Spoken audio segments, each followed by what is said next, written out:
है beautiful armies a very warm welcome to my YouTube channel. तो आज मैं आपके साथ एक स्टोरी शेयर कर रही हूँ। This is my first biggest story I ever explain. Bye the वे, मैं पहले स्टोरी एक्सप्लेन करती थी, लेकिन मैंने कभी भी BTS से रिलेटेड स्टोरी आज तक एक्सप्लेन नहीं की है, तो मैं थोड़ी नर्वस भी हूँ एंड आई होप कि आप मेरा साथ दोगे। आपने जैसा कि थंबनेल देख लिया होगा, थंबनेल में आपको स्टोरी का नाम पता है कि स्टोरी का नाम है you can't run away from me. It's a take up story, लेकिन इसमें युनमिन एंड नामजिन शब्द भी आपको बराबर देखने को मिलेगी। मतलब आपको तीनों कपल बहुत अच्छी तरह से देखने को मिलेंगे एंड आई होप कि आपको ये स्टोरी पसंद आएगी। और ये स्टोरी ओमेगा वर्स होने वाली है। अगर आपको नहीं पता है कि ओमेगा वर्स स्टोरी क्या होती है, तो आप मुझे कमेंट सेक्शन में बता सकते हैं। जब मैं नेक्स्ट वीडियो लेकर आऊँगी इस स्टोरी का, तो मैं आपको अच्छी तरह से समझा दूँगी। Okay, and now I will explain the story to you. First of all हम अपने कैरेक्टर से जान लेते हैं। हमारा जो पहला मेन कैरेक्टर होगा वो होगा जियोन जंगकुक, जो कि एक बहुत बड़ा बिजनेसमैन है, जो कि भी नया नया CEO बना है अपनी डैडी की कंपनी का। जंगकुक के दो बड़े भाई भी हैं। पहला उसका जो सबसे बड़ा भाई है वो है जियोन मिनयुंगी, जो कि खुद एक बहुत बड़ा बिजनेसमैन है और अपना बिजनेस खुद के दम पर चलाता है। साथ ही वो एक माफिया है, लेकिन वो कोई ऐसा माफिया नहीं है कि वो किसी से, मतलब है वो किसी को हर्ट नहीं करता। वो बस ऐसे काम करता है कि वो उन लोगों की मदद करता है जिन्हें जो ये अदर माफिया को परेशान करता है। उसके जो कनेक्शन है वो गवर्नमेंट से है। जैसे ही उन्हें किसी चीज़ की खबर पड़ती है कि ये उनकी कंट्री को नुकसान पहुंचाना चाहता है, वैसे ही वो खबर शुगा के पास पहुंच जाती है और वो उस इंसान का इलाज अच्छी तरह से कर देता है। अगर आप शुगा का जो हस्बैंड है, ओमेगा हस्बैंड, उसका नाम है पार्क जिमिन। आप मुझे कमेंट सेक्शन में बता सकते हैं। जब मैं दोनों एक दूसरे से प्यार करते थे, वैसे दोनों बहुत एम्प्लॉय थे, लेकिन उनकी शादी हो चुकी थी। ओके, हमारा सेकंड जो लीड है वो है द स्टोरी टू यू, जो कि जेके का बड़ा भाई है एंड कैरेक्टर ओमेगा है। अभी तक वो अनमैरिड है, हमारा जो सिंगल है। पहला मेन कैरेक्टर होगा, में पता चल जाएगा जियोन। हम तेयोंग की साइड से जान लेते हैं। तेयोंग के बारे में भी बस अभी इतना पता है कि तेयोंग ओमेगा है, जिनको जियोन कॉर्पोरेशन में काम करता है। पहला उसका जो सबसे बड़ा भाई है वो है होगा, और बहुत सारे कैरेक्टर हमें इसमें जानने को मिलेंगे। और एक और हमारी मेन कैरेक्टर होगी, जैसे कहेंगे साइड कैरेक्टर होगी, साथ ही वो इसका नाम होगा रोज। लेकिन वो कोई ऐसा माफिया नहीं है, देखेंगे बहुत सारे कैरेक्टर आएंगे। होप कि आपको स्टोरी पसंद आएगी। वो किसी को हर्ट नहीं करता, वो बस ऐसे काम करता है कि वो उन लोगों की मदद करता है जिन्हें जो ये अदर माफिया को परेशान करता है। उसके जो कनेक्शन है वो गवर्नमेंट से है। जैसे ही उन्हें किसी चीज़ की खबर पड़ती है कि ये उनकी कंट्री को नुकसान पहुंचाना चाहता है, वैसे ही वो खबर शुगा के पास पहुंच जाती है और वो उस इंसान का इलाज अच्छी तरह से कर देता है। शुगा का जो हस्बैंड है, ओमेगा हस्बैंड, उसका नाम है पार्क जिमिन। इन दोनों की लव मैरिज थी, दोनों एक दूसरे से प्यार करते थे। वैसे दोनों बॉस एंड एम्प्लॉय थे, लेकिन फिर उनकी शादी हो चुकी थी। हमारा सेकंड जो लीड है वो है जियोन सियोकजिन, जो कि जेके का बड़ा भाई है एंड वो एक ओमेगा है। अभी तक वो अनमैरिड है, सिंगल है। और वो क्यों है हमें स्टोरी में पता चल जाएगा। हम तेयोंग की साइड से जान लेते हैं। तेयोंग के बारे में भी बस अभी इतना पता है कि किम तायोंग एक ओमेगा है एंड वो जियोन कॉर्पोरेशन में काम करता है। तो कैरेक्टर इंट्रोडक्शन आपको मिल गया होगा और बहुत सारे कैरेक्टर हमें इसमें जानने को मिलेंगे। और एक और हमारी मेन कैरेक्टर होगी, या फिर कहें कि साइड कैरेक्टर होगी, उसका नाम होगा रोज़। तो हम आगे भी देखेंगे, बहुत सारे कैरेक्टर आएंगे। आप होप कि आपको स्टोरी पसंद आएगी। एक लड़का हमें एक बिल्डिंग के अंदर भागता हुआ दिखाई दे रहा था। उसने बस एक वाइट शर्ट पहन रखी थी, एक सिंपल सी ब्लैक पैंट पहन रखी थी, जो कि रिप्ड थी। वो बहुत ही थिन लग रहा था, जैसे कई दिनों से उसने खाना ही नहीं खाया हो। वो दौड़ता हुआ बिल्डिंग के टॉप फ्लोर पर जाता है। वो गहरी गहरी सांसें ले रहा था। जैसे वहाँ पर पहुँचा, एक लड़की जो ऑलरेडी वहाँ पर खड़ी हुई थी, उसने जैसे ही उसे देखा, उसने कंसर्न में उसकी तरफ देखते हुए कहा, oh my god V, finally तुम आ गए। बेवकूफ़, तुम्हें पता भी है मैं तुम्हारा कब से इंतज़ार कर रही थी। मुझे लगा कि आज तुम फिर से लेट हो जाओगे। फाइनली तुम आ गए, थैंक गॉड। तुम्हें पता है ना कि आज नया बॉस आने वाला है। आई एम रियली सॉरी आयु, मैं तुम्हें हमेशा परेशान कर देता हूँ।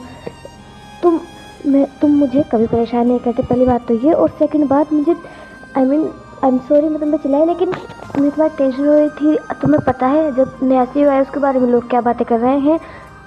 क्यों, क्या बातें कर रहे हैं? मैंने तो सुना है कि वो हमारे ओल्ड बॉस का बेटा है। हाँ, तुमने सही सुना, वो बेटा है। लिटरली वो बहुत ज़्यादा कोल्ड है। तुम्हें पता भी है एम्प्लॉयज़ क्या बातें कर रहे थे कि वो लेट आने वालों को बिल्कुल पसंद नहीं करता। साथ ही जो लोग काम नहीं करते वो उनको भी बिल्कुल पसंद नहीं करता। अगर उसके नज़रों के सामने कोई थोड़ा सा भी बात करते हुए दिख गया तो लिटरली वो उसको फायर कर देता है। उसको फायर करने के बारे में वो एक बार भी नहीं सोचता, भले ही वो इंसान कितना ही हार्ड वर्किंग हो। अगर काम करते वक्त उसे कोई दिख गया कि ये इंसान काम नहीं कर रहा है तो वो किसी को भी फायर कर सकता है। इसलिए मुझे पर टेंशन हो रही थी। मैं जानती हूँ कि तुम लेट हो जाते हो, इसमें तुम्हारी गलती नहीं है, लेकिन अब जितना जल्दी हो सके तुम्हें उतना जल्दी आने की कोशिश करनी पड़ेगी। तुम्हें चिंता करने की ज़रूरत नहीं है आयु, अब मैं जितना जल्दी हो सके उतना जल्दी आने की कोशिश करूँगा। वो दोनों बात कर ही रहे थे, तभी जो खुसर खुसर एम्प्लॉयज़ के बीच हो रही थी वो बंद हो चुकी थी।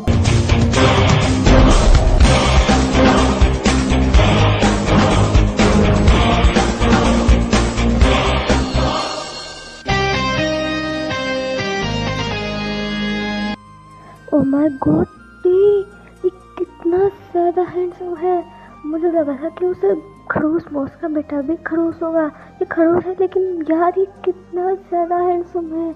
ओ माय गॉड, मैंने तो आज दिन तक इससे ज़्यादा हैंडसम लड़का अपनी लाइफ में नहीं देखा। टी टी क्या कर रहे हो? तुमसे देखा नहीं जा रहा? बोलूँ देखो कितना सुंदर है।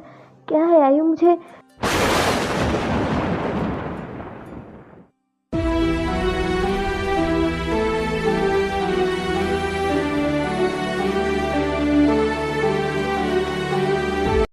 नहीं नहीं, ये नहीं हो सकता। कुक यहाँ कैसे, क्या नहीं नहीं नहीं नहीं नहीं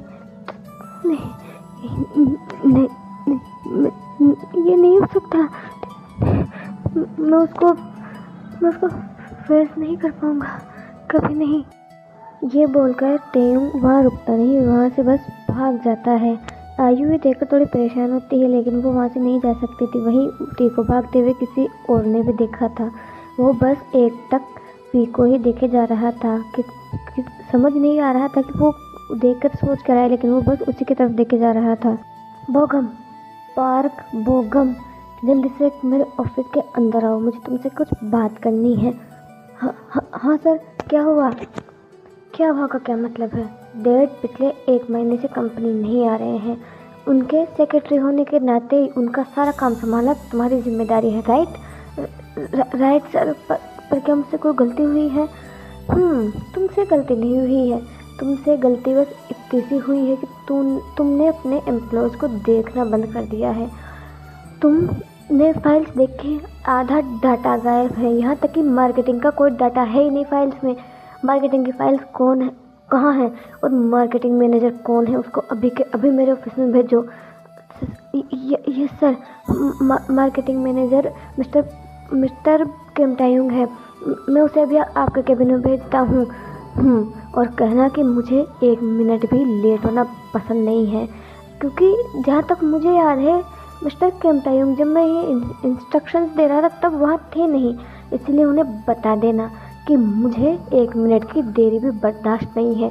जल्द से जल्द उनको फाइल सहित मेरे केबिन में भेजो, नहीं तो तुम अपनी जॉब से हाथ धो बैठोगे। नहीं सर, मैं भी भेजता हूँ। Can I come in sir? कम इन। रोज़, मैंने तुमसे कहा है ना कि यह ऑफिस है, हम ऑफिस में ये सब नहीं कर सकते। प्लीज़ घर जाओ। पर बेबी, तुम्हें पता भी मैंने तुम्हें कितना मिस किया है। तुम अभी यूएसए से आए हो और अभी मुझसे ऐसे बात कर रहे हो। मुझे तुमसे ये उम्मीद नहीं थी। और तुम्हें पता भी है मैंने डैड से कितनी बार पूछकर मैं यहाँ पर आई हूँ, और फिर भी तुम मुझे से कहा मैं यहाँ से कहीं नहीं जाने वाली। समझ में आया तुम्हें? मैं यही रहूँगी, आज पूरा दिन मैं तुम्हारे साथ चिपके रहूँगी और मैं कहीं नहीं जाने वाली। तो पता है मैंने तुम्हें कितना मिस किया है।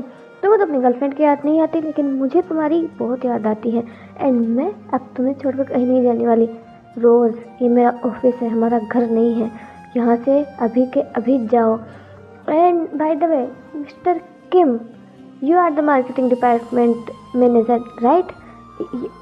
यस सर, मैं ही मार्केटिंग मैनेजर हूँ।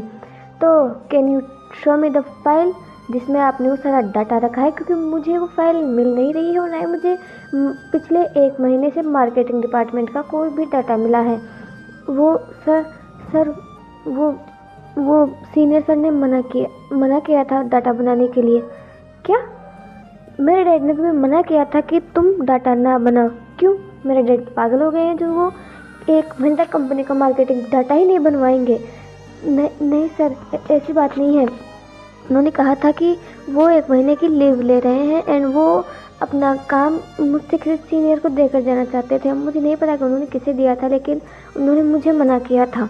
मिस्टर किम, पिछले 1 महीने से आप क्या कर रहे थे? और इसका एक्सक्यूज़ मेरे डैड के ऊपर मत डालिए, क्योंकि मैं बहुत अच्छी तरह से जानता हूँ कुछ भी हो जाए मेरे डैड ऐसे फालतू ऑर्डर दे ही नहीं सकते।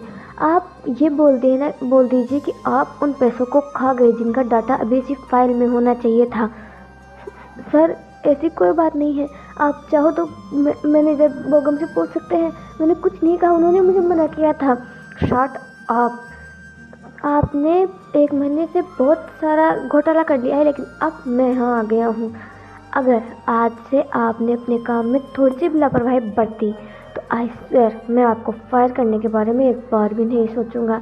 एंड आई होप कि आपके भेजे में ये घुस गया होगा, क्योंकि जहाँ तक मुझे लगता है आपके भेजे में बात थोड़ी कम ही घुसती है। इसीलिए मुझे अपनी कंपनी के लिए बेस्ट चाहिए। अगर कुछ भी गड़बड़ हुई तो मुझसे बुरा कोई नहीं होगा, ये बात याद रखना मिस्टर किम। और हाँ, अब आप यहाँ से जा सकते हैं। और ऐसा मत सोचना कि आप कुछ भी कर लेंगे मुझे देखेंगे नहीं। आपका केबिन मेरे केबिन के बिल्कुल सामने है। अगर आप मुझे काम करने के अलावा और कुछ भी करते हुए दिखे तो आप सोच भी नहीं सकते कि आपके साथ क्या हो सकता है। Now leave from here. Yes sir. JK कौन था ये? और एक नॉर्मल एम्प्लॉय तो था, वो मना कर रहा था ना कि उसने कुछ नहीं किया, फिर भी तो मुझे डांट क्यों रहे थे? एक बार डैड से तो पूछ रहे थे। रोज़, ये मेरी कंपनी है और मुझे अपनी कंपनी में मेरे रूल समझाने की ज़रूरत नहीं है। मुझे क्या करना है और क्या नहीं करना है ये मेरी जिम्मेदारी है। तुम अपना काम करो। और रही बात गर्लफ्रेंड होने की, तो तुम मेरी कोई गर्लफ्रेंड नहीं हो अभी तक। मैंने ये अप्रूवल नहीं दिया है। बस तुम्हारे डैड की वजह से मैं तुम्हें अपने साथ रख रहा हूँ, तुम्हारी बड़ी बहन की वजह से, क्योंकि वो मेरी पार्टनर बनने वाली है, business partner.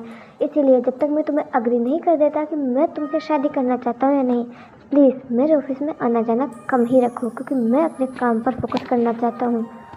Oh my God जेके, अगर मैं यहाँ पर ऑफिस में आती हूँ तो क्या तुम खुद को कंट्रोल नहीं कर पाते? इसीलिए तुम मुझे घर पर रहने के लिए बोल रहे हो?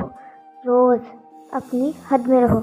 ठीक है, मैं जा रही हूँ, लेकिन एक बात है, मुझे तुमसे बात करनी है। तुम इतने दिनों बाद यूएसए से आए हो तो मुझे एक पार्टी चाहिए ही चाहिए। ऊपर से तुम एक CEO हो। मैंने अंकल से बात कर ली, उन्होंने बोल दिया है कि मैं तुमसे पार्टी ले सकती हूँ। समझ में आया तुम्हें? इसीलिए अब तुम मुझे पार्टी दोगे। पार्टी तो ठीक है, बाहर जाकर अनाउंस करवा दो कि आज शाम को मेरे CEO बनने की खुशी में इस पूरे ऑफिस में पार्टी दी जाएगी और सभी लोग अपने अपने रिलेटिव्स को इनवाइट कर सकते हैं और तुम हमारे फैमिली मेम्बर्स को इनवाइट कर सकते हो, क्योंकि पार्टी शाम को ही होने वाली है। तो मैं मैनेजर को बोलकर इसकी तैयारी करवाता हूँ। अब तुम यहाँ से जा सकती हो। थैंक गॉड, तुम सच में बहुत अच्छे हो और तुम मेरी बात भी मानते हो, इसलिए तुम पसंद हो। ओके बाय, मैं जाकर अनाउंसमेंट करवा देती हूँ। किम टायो, अब तक तुमने सिर्फ मेरा प्यार देखा था, लेकिन अब तुम मेरी नफरत देखोगे। मैंने तुमसे प्यार किया था, लेकिन तुमने मुझे धोखा दिया, मेरा इस्तेमाल किया ऐसी जगह आने के लिए जहाँ तुम आना चाहते थे, और फिर मुझे ऐसे छोड़ दिया जैसे मैं तुम्हारी ज़िंदगी में कोई मैटर ही नहीं करता था। तुम्हारी हिम्मत कैसे हुई मेरे साथ ये करने की? तुमने तो करना था जो कर दिया है, लेकिन अब जो मैं करूँगा वो तुमसे सहा नहीं जाएगा। तुमने सिर्फ मुझे नहीं, मेरे बड़े भाई को भी धोखा दिया था। अब मैं तुम्हें नहीं छोड़ूंगा। तुमने अभी तक मेरा प्यार, मेरी केयर, मेरी हमदर्दी देखी है, लेकिन अब तुम मेरा गुस्सा देखोगे, मेरी नफरत देखोगे, क्योंकि अब ये वो कुकी नहीं रहा जो तुम्हारे इशारों पर नाचा करता था। अब ये जियोन जंगकुक बन चुका है और ये तुम्हें अपनी मेडिसिन का स्वाद वापस चखा कर रहेगा। तो अब संभल के क्यों टायूं, क्योंकि तुम्हारा पाला मुझसे पड़ा है।